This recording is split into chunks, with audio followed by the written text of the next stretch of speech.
Welcome to the Chrisman Commentary, Daily Mortgage News Podcast. I'm your host, Robbie Chrisman. Topics on today's episode include Fannie Mae's performance, my interview with Verisk's Kingsley Greenland on recent flooding events' impact on housing and how insurance company modeling has quickly surpassed government modeling on disasters, and it's Fed Decision Day. Thanks to today's podcast sponsor, nCino, makers of the nCino Mortgage Suite for the modern mortgage lender. nCino Mortgage Suite's three core products, nCino Mortgage, nCino Incentive Compensation, and nCino Mortgage Analytics, unite the people, systems, and stages of the mortgage process. See how nCino can support a homeownership journey that your borrowers and your team will love at ncino.com. In mortgage banking, when you say the agencies, you think of either Freddie Mac or Fannie Mae. This morning, one of them reported its financial results for the second quarter. Fannie earned $3.3 billion of net income, the 30th consecutive quarter of positive net income, and its net worth came to $101.6 billion, which means there's been $88.1 billion in net worth added since the start of 2020. Most of the revenue came from guarantee fee income.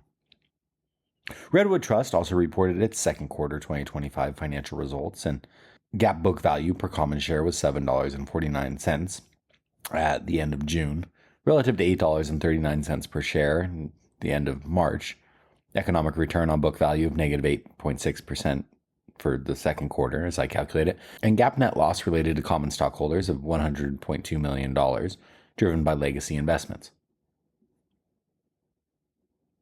But you're here for Fed Decision Day, where you're ready for no change, right?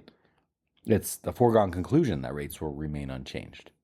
The market's focus will instead shift to whether a September cut is on the table. Currently, the Fed funds futures market places that probability at around 70%. Of course, that could shift quickly depending on how the dot plot is rolled out. That's 12 voting members projecting where they believe the Fed funds rate should be in the future. Powell's commentary will likely center on two key areas. The labor market. In the last meeting, Powell described it as balanced, citing a broad set of indicators and reaffirming the Fed's commitment to the maximum employment side of its dual mandate. And inflation. After acknowledging labor market strength, he cautioned that inflation remains somewhat elevated relative to the 2% longer run goal. His concern over inflation currently outweighs any perceived risk to the employment landscape. Let's also not forget that 7 of the 12 members last June projected no cuts at all in 2025. With the stock market at an all-time high and no immediate red flags in employment, despite a slight miss in jolts and job openings, the bias appears to lean toward stalling future cuts. Pay close attention to Powell's Q&A session for any hints of forward guidance. For today's interview, I want to welcome back to the show Verisk's Kingsley Greenland to talk about recent flooding events' impact on housing and how insurance company modeling has quickly surpassed government modeling on disasters.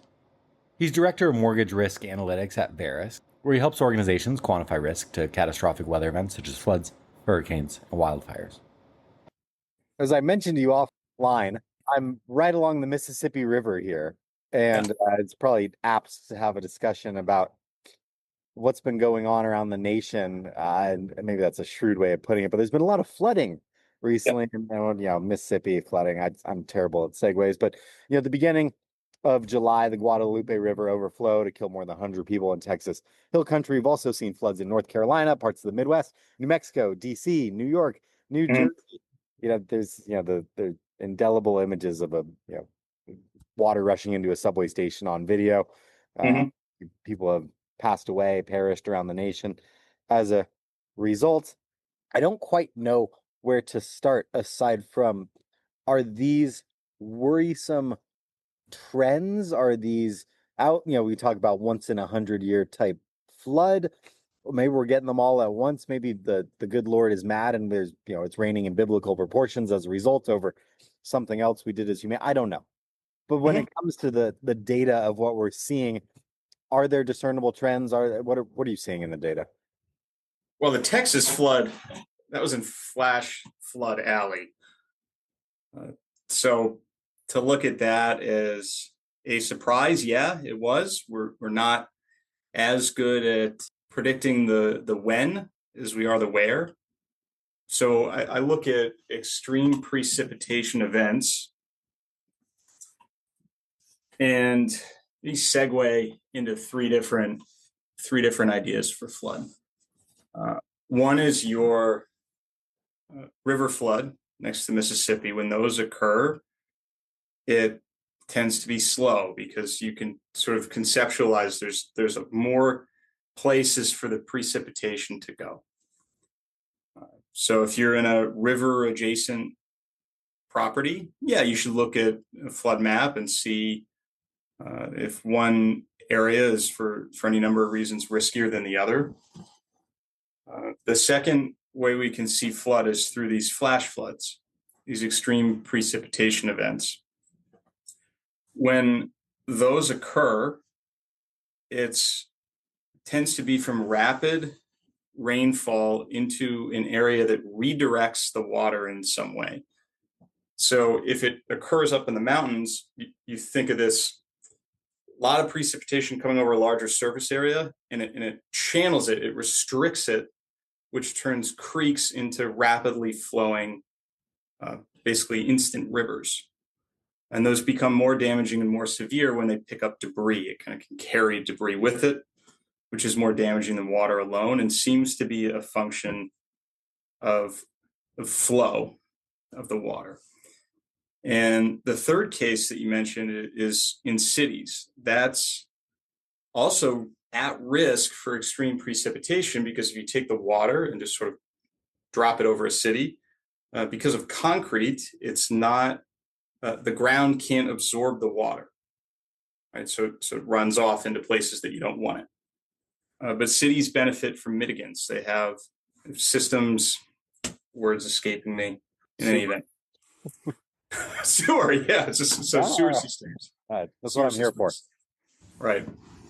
So you have kind of the same, and I'll add a fourth, which is where you can have flooding from storm surge. Things are happening out on the ocean, water gets really choppy, and then suddenly your oceanfront property is ocean embedded.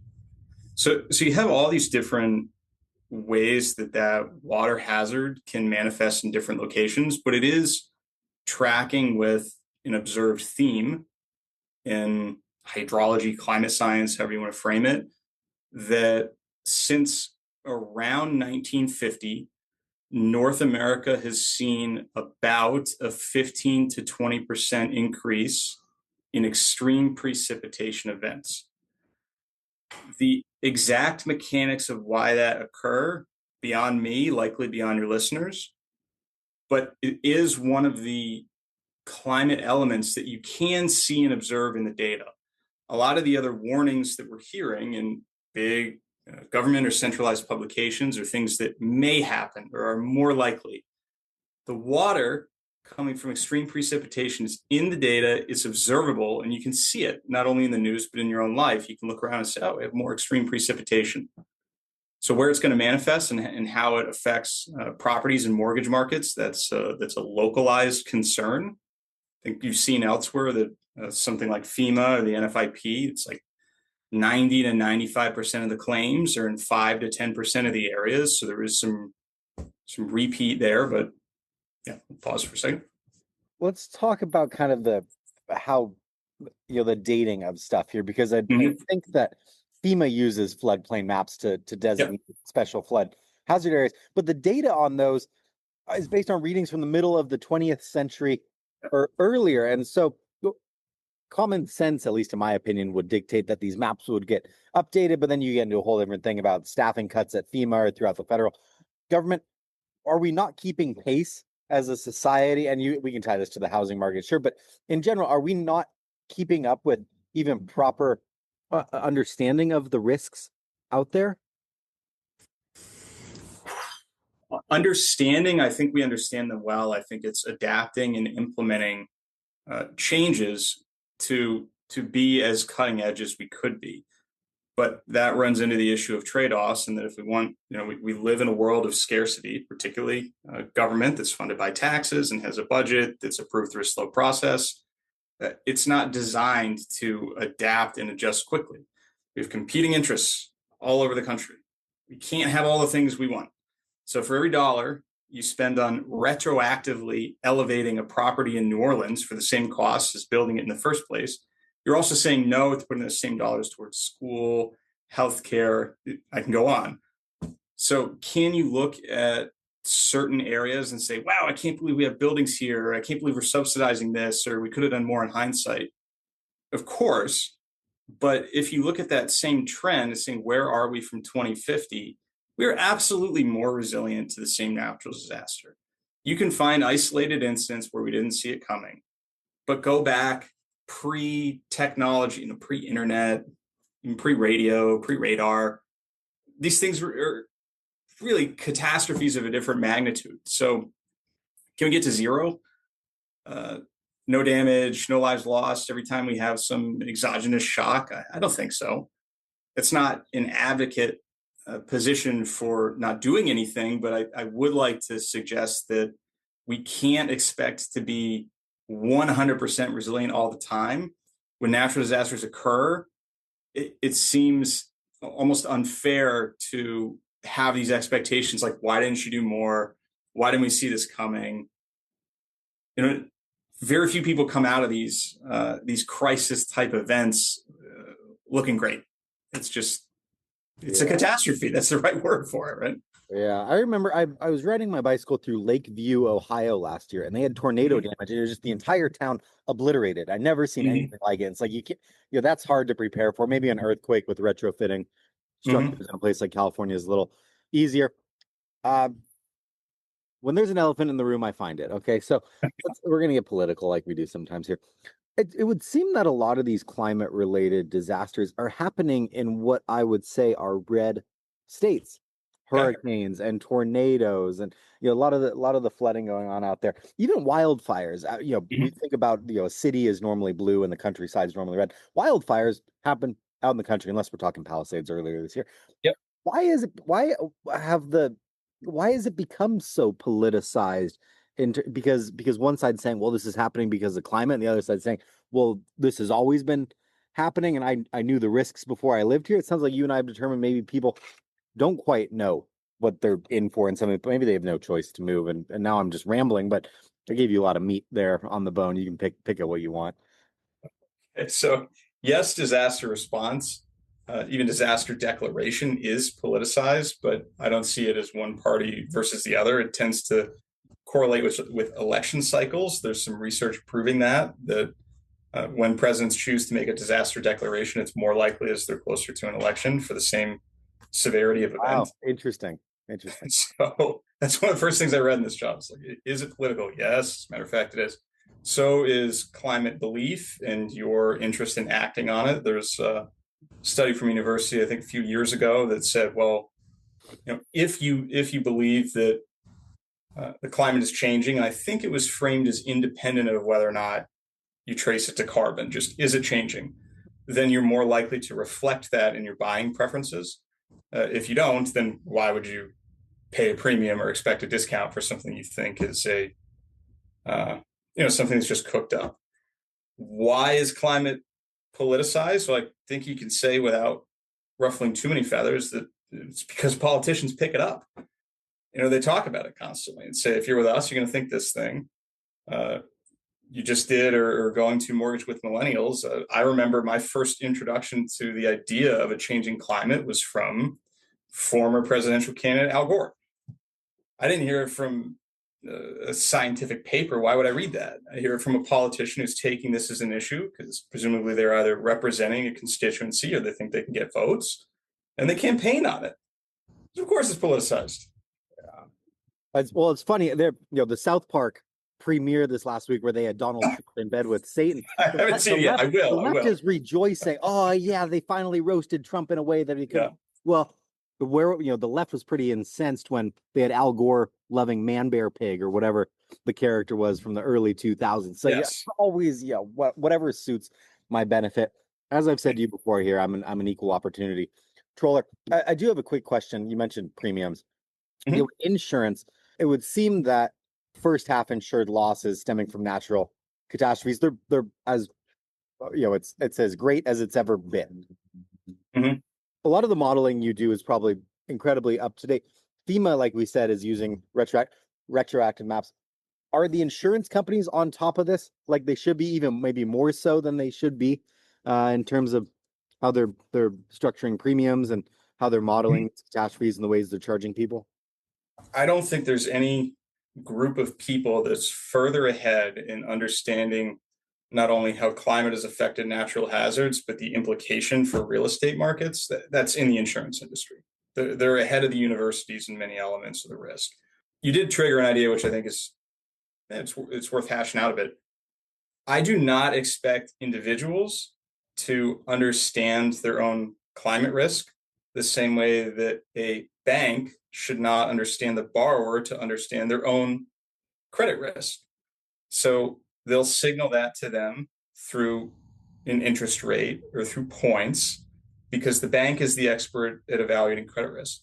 The insurance company is the expert in evaluating natural catastrophe risk.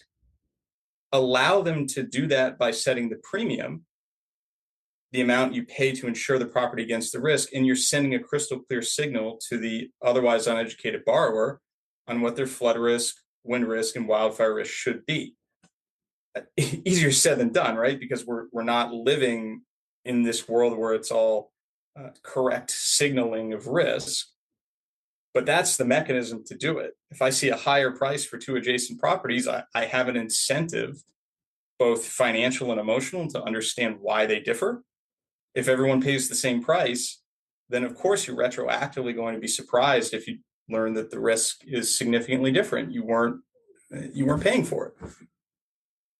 Unfortunately for you suckers out there, my auto loan rate is so high because they know that I can pay it back. So that's why they gave me the higher rate, just to make me grind that a little much harder. So that's good. On a slightly more serious note, are we going to start seeing more communication across entities? And I say that with, okay, maybe there's reduced staffing in some federal government area as it pertains to climate. Maybe some of the insurance modeling could make up for that and they could help out. We talked last time you were on the show about the National Weather Service, and that's getting staffing reductions, but maybe we don't need as many people when computers can take over. What's the communication like? How do you see some of the gaps being filled across entities, or maybe computers or artificial intelligence filling some of these gaps, or the proclivity of insurance companies to say, hey, we're going to share our data with some of these other things? Maybe they won't, but yeah, data sharing isn't popular, nor do I expect that to change. I think an insurance company will look at it the same way that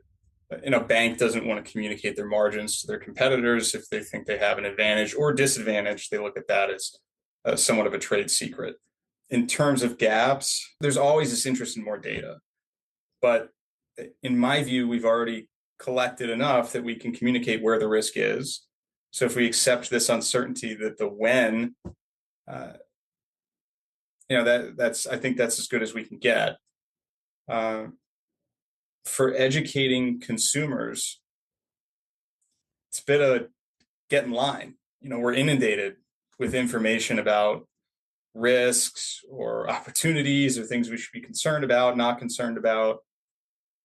So how do you make people more concerned about climate, flood, wildfire risks than a seemingly infinite number of other things out there? I don't know how you do it other than simple language, but then it's like, should you do it? Do you want the extreme case is like Gen Z climate concerned, they have this enough of a trend in anxiety that it's affecting their day-to-day lives for something that they may never experience outside of a hot day.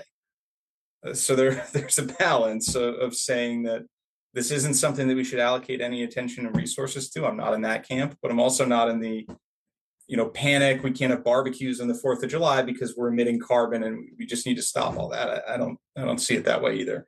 Yeah, the human rationale when it comes to statistics and risk is interesting. Awful. For me, it's like, I don't want to. I mean, I swim in the ocean a lot, but I'm more scared of getting bitten by a great white shark than I am of dying in a car accident. And it's like my statistical likelihood of being in a car accident is way higher. You can get into all sorts of mismatches between risk and data. That might be a good segue into some of the stuff that you're working on. Any interesting findings at Verisk recently, or research or modeling or data that you think is worth sharing with the audience? We have a release coming up for are international flood models on a new way to forecast them forward. And there's some information there. I mean, why is it international? Because that's where the demand is. You look at that same dollar of risk, call it flood risk, same dollar of flood risk. There's much more interest in 2025 in mitigating, evaluating, understanding what that is within the same climate grid cell in Toronto versus New York. Climate grid cells are huge. Same climate as far as you can see, yet the risk varies within it. I just find it remarkable that these borders or adjacencies kind of determine so much of how that risk is perceived. No data, no anything you can share, tidbits. Well, I'm a little bit distracted, Robbie, because I saw before we got on this call that Barry Habib is now going to be on the board of directors at Fannie Mae. And I think that's pretty cool because when I was still a mortgage banker, I would look at his alert to lock and have a bit of fun with it. I think he's quite the showman and knows a lot about mortgage markets and will affect the industry more than my opinions on flood risk. When I might edit all this out. We'll see. when I was running a capital markets department, I hated the alert to lock risk because you got LOs hedging against your company. And I will reiterate for the 1,000th time on this podcast, nobody can predict interest rates. I promise you that nobody can predict interest rates. And so for someone to say that they are, I believe that's a little bit of snake oil. However, my dad and I wish Barry congratulations personally on it. He said, thank you.